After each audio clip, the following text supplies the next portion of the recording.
ને મારે જવાબ આપવો છે કે હું ઝેર પીને મરી જાઉં પરંતુ ખેડૂતોનો 1 રૂપિયો જિંદગીમાં ન લઉં।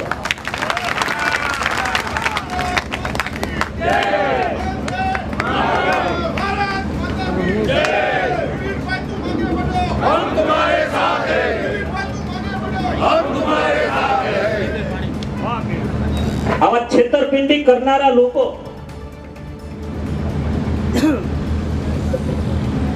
એને મેં સજા કરી છે અને મારા ખેડૂત ભાઈઓના ખોટી સહી કરી ખોટા ધિરાણો ઉપાડી અને જે કોઈ પ્રવૃત્તિ કરતા હતા હું એમ ચોક્કસ કહી શકું કે આ સેવા સહકારી મંડળીમાં પ્રમુખ છે કે બધા નિર્દોષ હોય છે પરંતુ કાયદાની દ્રષ્ટિએ બધા કમિટી પણ આવતી હોય છે। પ્રમુખો અને કમિટીએ કોઈ ખોટું નથી કર્યું એવું જાહેરમાં કહી શકું છું, પરંતુ કાયદાની ગોઠવણમાં પ્રમુખની જવાબદારી પહેલી આવતી હોય। અમારી તમામ માહિતીથી અપડેટ રહેવા માટે જોડાયેલા રહો S9 ન્યૂઝ સાથે।